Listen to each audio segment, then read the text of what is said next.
SMK. SMK. Iya, SMK. Jadi itu bermasalah gitu kan Bu? Iya. Makanya digugat ke PT UN. Iya. Kenapa Bu bermasalah? Yang pertama harusnya kalau itu menjelaskan bahwa Gibran itu lulusan grade 12 dibilangnya ya, grade 12, itu berdasarkan pengalaman saya, itu harusnya mengeluarkan adalah lembaga yang menyelenggarakan grade 12 itu. Betul. Bukan kementerian. Dan satu lagi, saya searching ya, mungkin nanti Prof bisa bantu karena Prof lama di Australia. Kayaknya di UTS Insert gak ada grade 12 ya? Saya belum sampai ke sana sih, tapi Mas Roy kayaknya udah Mas Roy Suryo ya yang udah ke sana. Dari Mas Roy Suryo juga kita dapat info bahwa grade 12 itu tidak ada. Dan terus yang kedua, sebenarnya itu program bahasa Inggris, belajar bahasa Inggris gitu. Makanya kita tunggu nih, kalau dia sekolah ijazahnya mana, kalau tidak ijazah surat keterangan lulus lah. Atau kalau yang tadi adalah kursus, sertifikat dong. Iya kan? Betul. Kalau itu kemudian disetarakan dalam tanda kutip dengan grade 12 atau SMA atau SMK, nah itu kan perlu kita cek semua. Assalamualaikum warahmatullahi wabarakatuh. Kembali lagi di channel Kopi Hitam 26. Oke, di video kali ini menampilkan diskusi antara Denny Indrayana dan Mercy Sihombing mengenai keraguan terhadap syarat pendidikan SMA yang dimiliki oleh Gibran Rakabuming Raka. Berikut adalah poin-poin utama dari perbincangan mereka. Mercy Sihombing menjelaskan bahwa ia sedang mengajukan gugatan ke PT UN terkait keanehan pada surat keterangan setara SMK yang dikeluarkan oleh kementerian. Menurutnya, surat tersebut tidak menyebutkan kata ijazah dan ditandatangani oleh pejabat yang diduga belum memiliki wewenang pada saat itu. Karena peraturan menteri yang mendasarinya baru berlaku pada 8 Agustus. Lalu Denny Indrayana menyoroti skandal hukum terkait putusan MK nomor 90 yang mengubah syarat usia pencalonan serta peraturan KPU nomor 19 tahun 2023 yang dianggap mempermudah syarat pendidikan bagi calon yang tidak memiliki ijazah SMA dengan cukup menunjukkan ijazah perguruan tinggi. Denny menegaskan bahwa seharusnya ijazah perguruan tinggi tidak secara otomatis memvalidasi pendidikan SMA jika ijazah SMA-nya sendiri bermasalah. Keduanya menekankan bahwa perjuangan ini bukan masalah personal, melainkan upaya untuk menjaga etika moral, integritas pendidikan, dan konstitusi di Indonesia demi generasi mendatang. Oke, kita lihat perbincangan. Dengan bagaimana etika moral hukum saya dan etika moral di bidang pendidikan ya Bu Mercy, yang diotak-atik, diolah demi elektoral, demi pemenangan pemilu.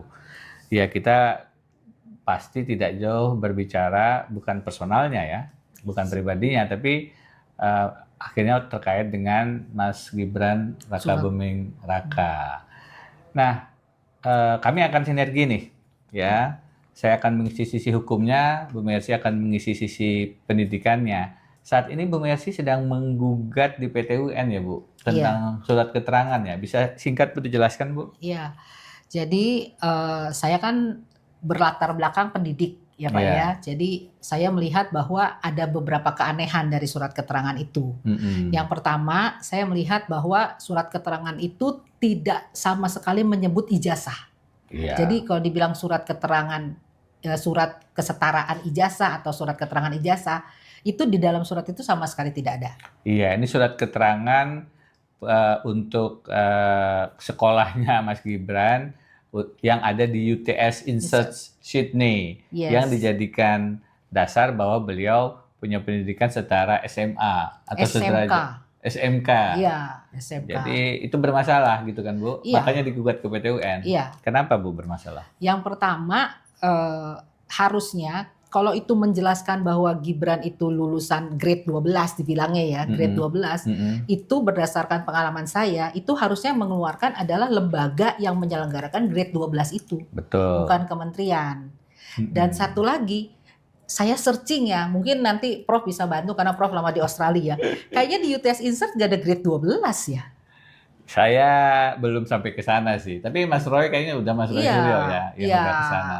Dari Mas Roy Suryo juga kita dapat info bahwa grade 12 itu tidak ada. Dan terus yang kedua, sebenarnya itu program bahasa Inggris, belajar bahasa Inggris gitu. Makanya kita tunggu nih, kalau dia sekolah ijazahnya mana, Yes. kalau tidak ijazah surat keterangan lulus lah. Atau kalau yang tadi adalah kursus, sertifikat dong. Iya, Iya kan? betul. Kalau itu kemudian disetarakan dalam tanda kutip dengan grade 12 atau SMA atau Iya. SMK, Iya, nah itu kan perlu kita cek semua kan begitu Bu. iya. Kaitannya dengan bagaimana peraturan menterinya Bu, Ibu dengar itu, saya dengar peraturan menterinya juga diberlakukan backdated, itu gimana maksudnya? Jadi gini, kemarin kan kita pertemuan dengan di PT UN ya, pertemuan persiapan. Dengan pertemuan kedua tuh hadir tim dari Pak Menteri, jadi Badan Hukum Kemendikdasmen gitu ya. Dia menyebutkan peraturan itu, peraturan yang dipakai adalah nomor 2 Permendikbud, sekarang Permendikdasmen nomor 24 tahun 2015. Permendikbud waktu itu 24 2015 gitu. Nah, jadi peraturan itu memang ya biasalah terinci gitu, siapa yang berhak menandatangan, terus wewenang dirjen, wewenang sekretaris dirjen gitu-gitu ya. Nah, kita cek ternyata peraturan yang disampaikan oleh pihak Kemendikbud yang Permendikbud nomor 24 2019 itu baru berlaku tanggal 8 Agustus. Padahal surat keterangannya 6 Agustus. 6 Agustus tanggalnya. Kalau 6 Agustus sekretaris dirjen sudah berwenang belum tuh menurut peraturannya? Yang saya tahu justru belum. Jadi itu benar-benar masih full dirjen. Ini berarti surat keterangan Mas Gibran yang keluar di tanggal 6 Agustus yang ditatani Sesdirjen itu sebenarnya dasar hukumnya baru keluar dengan peraturan menteri tanggal 8. Iya, 8 Agustus. 2 hari kemudian. Itu makin, kalau betul itu makin membuat banyak keanehan ini. Aturan-aturan kita disesuaikan dengan kebutuhan pencalonan Mas Gibran. Kelihatannya gitu ya, karena semakin kita telaah gitu ya, semakin kita serius gitu, kita melihat banyak hal-hal yang kok gini gitu. Jadi saya ulangin teman-teman, ada peraturan menteri yang itu mengatakan kalau ada surat keterangan begini yang tanda tangan dirjen. Yes. Surat keterangan Mas Gibran itu bahwa dia setara dengan SMK itu ditandatangani sekretaris dirjen di tanggal 6 Agustus. Iya. Peraturan menteri yang mengatakan sekretaris dirjen bisa tanda tangan itu menurut kajian Ibu Mercy itu baru terbit tanggal 8 Agustus, 2 hari kemudian. Iya, benar. Berarti surat keterangan Mas Gibran kalau dicek dengan kronologis waktu itu tidak sah dong, karena ditandatangani oleh yang belum berwenang dong.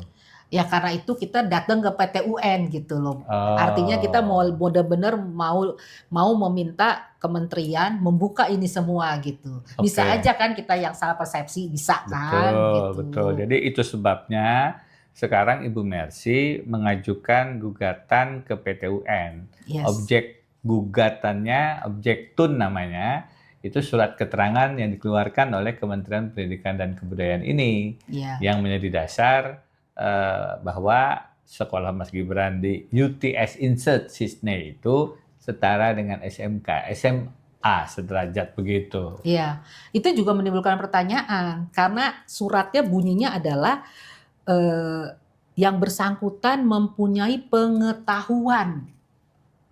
Sementara saya sebagai kepala sekolah lah bilangnya gitu ya, itu tuh nggak bisa kita cuma nilai pengetahuan aja, harus komplit, ada afektif, ada psikomotoris, ada kompetensi gitu. Nah surat keterangan ini berbunyi pengetahuan, karena itu saya datang melalui surat ke menteri waktu itu saya tanya, ini dasar hukumnya apa, regulasinya apa, tim asesornya siapa? Timnya harus ada juga. Iya dong, yang kok bisa bilang ini sama dengan kelas 12? Bukan sama, setara tamat. Berarti dia udah tamat gitu loh.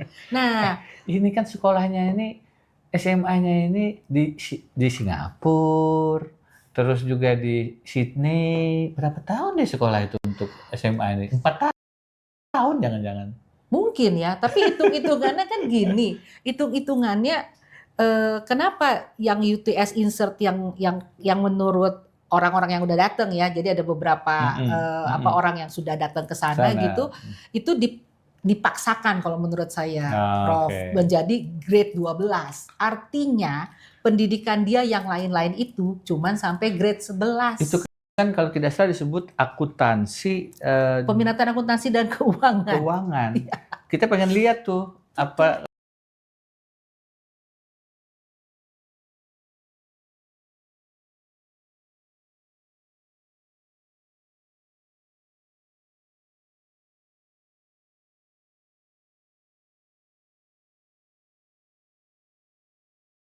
mata pelajarannya apa aja sih khususnya itu? Betul. Barangnya ini sampai sekarang nggak ada nih. Masalahnya nih di buku ini ya ada tertulis ini nih. Ini Prof. Beliau lagi mau bikin buku nih. Wah, judulnya lumayan. Gibran boneka Pinocchio Jokowi. Ada tanda tanya loh. Iya. Nah, jadi tunggu nih tanggal terbitnya nih. Di buku ini gimana, Bu? Iya, jadi di sini saya uraikan, Prof, ya nanti bisa lihat gitu ya, bahwa untuk membuat surat keterangan itu ada lampirannya. Nah, lampiran itu baru dibuka saat Komisi Informasi Pusat membuat putusan ini bukan informasi yang dikecualikan. Betul. Jadi dari 2016 ini dibikin, baru 11 Maret 2026 dibuka. Jadi 7 tahun ini tidak dibuka. Dianggap itu rahasia, padahal yes, enggak. Betul, benar. Nah, di sini kan masalahnya dicentrang semua, Prof. Jadi dia punya ijazah, dia punya raport. Iya. Ini nggak terlalu kelihatan ya, dia punya ijazah, dia punya raport. Mungkin di nanti ada. Nggak apa-apa. Terus? Iya. Terus pokoknya persyaratan resmi gitu. Nah, itu saja sudah menimbulkan keingintahuan saya gitu. Mana sih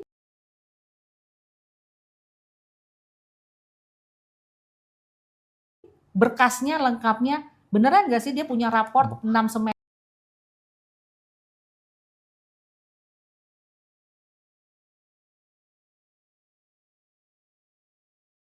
Untuk menyatakan tamat SMK. Kalau ijazah, saya udah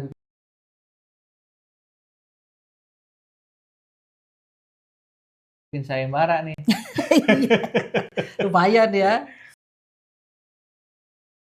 Saya hari Minggu kemarin, ini sudah Rabu nih, jadi udah 4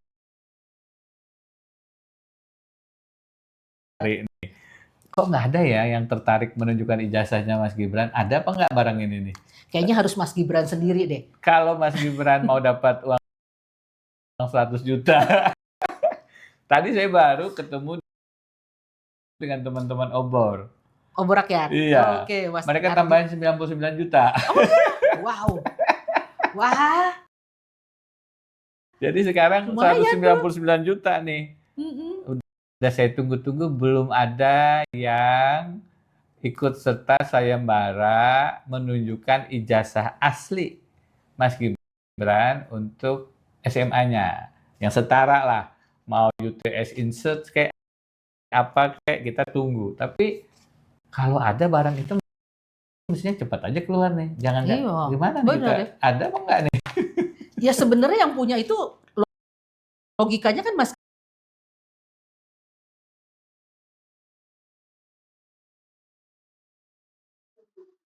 Oke, sampai di sini dulu nih perbincangan serunya.